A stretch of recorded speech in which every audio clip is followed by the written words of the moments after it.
2025, a chilling mystery shook the quiet communities of Nova Scotia, Canada.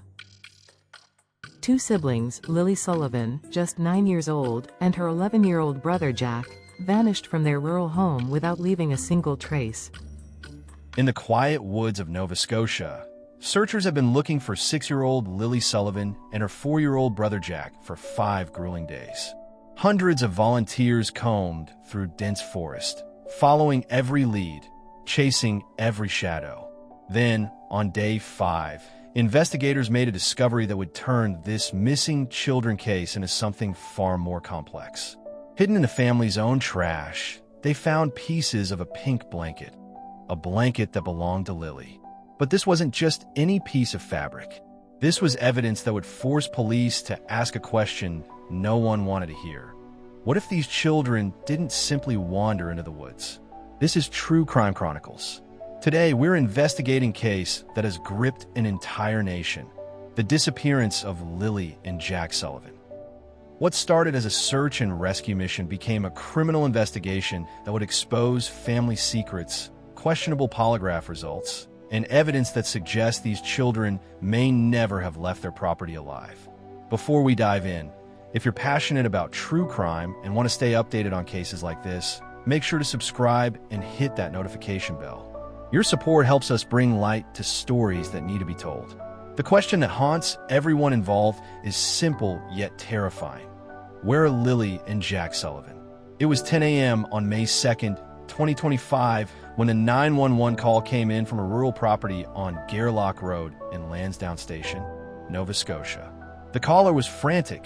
6-year-old Lilly and 4-year-old Jack Sullivan were missing from their home. The children's mother, Malihia Brooks Murray, and their stepfather, Daniel Robert Martell, told police the same story. The children had simply vanished. According to Martell, both children had been kept home from school that Thursday because Lilly had a cough. They hadn't been to school on Wednesday either, due to a professional development day for teachers. But here's where the story gets its first crack. These weren't typical children who might wander off on an adventure. According to their stepfather, both Lilly and Jack had undiagnosed autism and rarely strayed far from home. They were creatures of habit, comfortable in their familiar environment. Within hours, the Royal Canadian Mounted Police launched what would become one of the largest search operations in Nova Scotia's recent history. Ground teams, air support, 9 units, and hundreds of volunteers descended on the rural community. Everyone believed they were looking for 2 lost children who had wandered into the vast wilderness surrounding their home. Everyone was wrong. For 5 days, the search consumed everything. Helicopters thundered overhead. Search dogs followed scent trails that seemed to lead nowhere, and volunteers walked shoulder to shoulder through dense forest. The community of Lansdowne Station, typically quiet and peaceful, became the center of a national drama. But while hundreds of people searched the wilderness, investigators were quietly conducting a very different kind of investigation back at the family home. On May 7th, after finding no trace of the children in the surrounding area, police made a decision that would change everything. They scaled back the massive ground search. But this wasn't because they were giving up.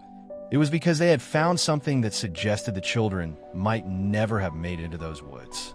Court documents later revealed that investigators had been meticulously examining the family's property, their trash, their digital footprints, and their stories. What they discovered would shatter the narrative of 2 children who simply wandered away. Hidden in the family's garbage, investigators found not one, but multiple pieces of a pink blanket that belonged to Lilly. This wasn't just any blanket. This was a comfort item, something a child with autism would rarely leave behind voluntarily. The discovery of that pink fabric marked the moment this case transformed from a search and rescue operation into a criminal investigation. Something much more troubling was unfolding in this quiet Nova Scotia community. As the search for Lilly and Jack continued, police turned their attention to the people who knew the children best, their family. What they discovered would reveal a complex web of relationships, financial struggles, and conflicting stories. Malihia Brooks Murray, the children's mother, found herself under intense scrutiny. Investigators conducted exhaustive interviews, examining her movements, her phone records, her banking information. They wanted to know everything about the days leading up to May 2nd. Then there was Daniel Robert Martell, the children's stepfather, who had made the initial 911 call alongside Malia. Martell portrayed himself as a devoted caregiver who understood the children's special needs. He was the one who explained their autism, their routines, their tendency to stay close to home. But investigators dug deeper into the family dynamics. They discovered that the children's biological father, Cody Sullivan, lived just 30 kilometers away in New Glasgow. Court documents revealed that despite claims from Brooks Murray that he wasn't involved in the children's lives, Cody had actually been paying child support regularly. The family's financial situation also came under examination. Police discovered patterns of spending, movements, and behaviors in the days before the disappearance that didn't align with the story of two children who simply walked away from home. Perhaps most telling was what investigators found when they looked at the family's digital footprint. GPS data, phone records, and banking transactions painted a picture of the family's activities that contradicted some of the statements they had given to police. In cases involving missing children, law enforcement often uses polygraph examinations to help determine the truthfulness of those closest to the victims. The results in the Sullivan case would prove to be particularly revealing. Court documents unsealed weeks after the disappearance showed that at least 4 polygraph examinations were conducted during the investigation. The results would send shockwaves through the case. Malia Brooks Murray, the children's mother, underwent multiple polygraph tests.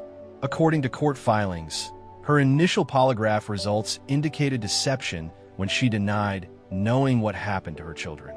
The implications were devastating. If the test results were accurate, the children's own mother knew more about their fate than she was revealing. Daniel Martell, the stepfather who had helped make that frantic 911 call, also underwent polygraph examination. While specific details of his results weren't fully disclosed, investigators' actions suggested that his responses also raised red flags. But polygraph tests, while used by law enforcement, aren't admissible in court and aren't foolproof. They measure physiological responses to stress, not necessarily lies. However, in a case where physical evidence was limited, these results became crucial in directing the investigation's focus. The polygraph results, combined with the physical evidence found at the property, painted a picture that was far different from the story of two children who wandered into the wilderness. Instead, investigators began to suspect that something terrible had happened to Lilly and Jack much closer to home. 6 weeks after Lilly and Jack vanished, their paternal grandmother, Belinda Gray, made a decision that would bring the case back into the public spotlight. She chose to speak publicly about her grandchildren and her fears about what really happened to them. Belinda's story begins in the early morning hours of May 3rd, when she was awakened by flashing red and blue lights as 2 police cars pulled into her driveway. She already knew why they were there. Her son Cody had called to tell her that his children were missing. Through tears, Belinda described Lilly as a bright 6-year-old who loved to draw and sing. Jack, at just 4 years old, was described as curious and energetic, always wanting to explore, but never far from his sister's side. These weren't just statistics in a missing persons case. They were beloved grandchildren with personalities, dreams, and futures that had been cut short. But Belinda's most chilling statement came when she shared her honest assessment of the situation. "My heart tells me these babies are gone." She expressed what many in the community had begun to suspect, that Lilly and Jack weren't lost in the woods waiting to be found. They were victims of something far more tragic. Her decision to speak publicly was driven by a desperate need to keep the case in the public eye. She wanted to ensure that her grandchildren wouldn't be forgotten, that the investigation would continue, and that whoever was responsible for their fate would be held accountable. As the investigation progressed, the evidence began to paint a disturbing picture. The pink blanket pieces found in the trash were just the beginning. Investigators conducted exhaustive searches of the property, using ground-penetrating radar, cadaver dogs, and forensic specialists. Court documents revealed that police had obtained warrants to search digital devices, bank records, and communication logs. They traced the family's movements in the days leading up to the disappearance, looking for any deviation from normal patterns. One particularly significant piece of evidence was the discovery of what appeared to be a child's footprint during the initial search efforts. However, this footprint didn't lead to the children. Instead, it became another piece in a puzzle that suggested the children may never have left the immediate area of their home. Investigators also conducted interviews with 54 different individuals connected to the case. Neighbors, family members, teachers, and anyone who had contact with the children or the family were questioned extensively. The scope of the investigation demonstrated just how seriously law enforcement was taking the possibility that this was more than a case of missing children. The evidence pattern that emerged suggested careful planning and an attempt to create a narrative that would direct attention away from the true circumstances of the children's disappearance. Every piece of physical evidence, every digital trail, and every witness statement was being examined to reconstruct what really happened on May 2nd and in the days leading up to it. The disappearance of Lilly and Jack Sullivan didn't just impact their immediate family. It shook an entire community and captured national attention across Canada.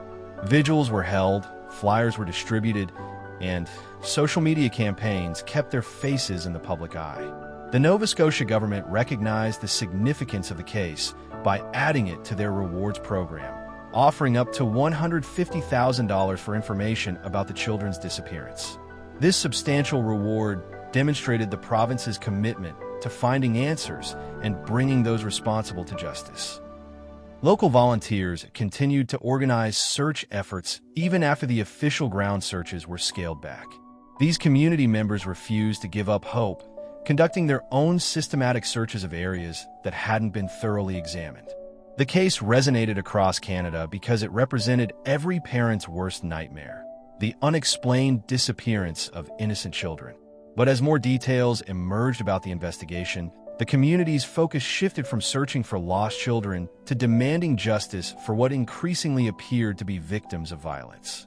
The Royal Canadian Mounted Police continued to describe their investigation as active and ongoing, stating they were committed to exploring every opportunity to advance this missing persons investigation. However, the tone of their statements and the nature of their investigative activities suggested they were treating this as a criminal case rather than a missing persons case. The Sullivan case forces us to confront uncomfortable truths about child protection, family dynamics, and the systems designed to keep children safe. Here were two vulnerable children with special needs who depended on the adults in their lives for protection and care. The investigation revealed potential gaps in the safety net that should have surrounded Lilly and Jack. Questions arose about whether there had been previous concerns about their welfare, whether their special needs were being properly addressed, and whether the systems designed to protect children had failed them. This case also highlights the challenges faced by law enforcement when investigating crimes against children within family units. The people who should be the children's greatest protectors can sometimes be the source of their greatest danger. The investigation had to carefully balance the presumption of innocence with the urgent need to find two missing children.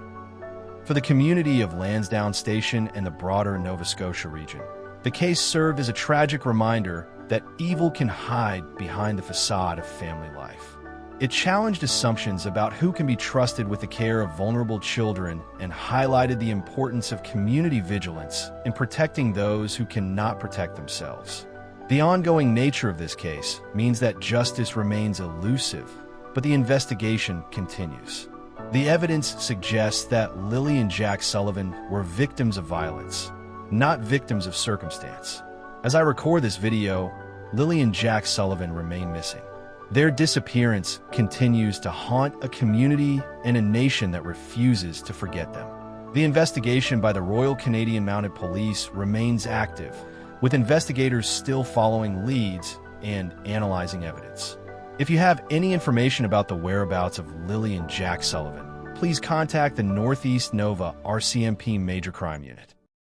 A reward of up to $150,000 remains available for information leading to their recovery. This case reminds us that true crime isn't just about entertainment. It's about real victims, real families, and real communities seeking justice and answers. Lilly and Jack Sullivan deserve to be remembered, not as statistics, but as the bright, innocent children they were. Thank you for watching True Crime Chronicles. If this case affected you as much as it affected me, please take a moment to like this video, subscribe to our channel, and share it with others. Your engagement helps ensure that cases like this stay in the public eye where they belong. Leave a comment below sharing your thoughts on this case, and let us know what other cases you'd like us to investigate. Together, we can keep the light shining on these stories until justice is served. Until next time, stay vigilant, stay compassionate, and never stop seeking the truth.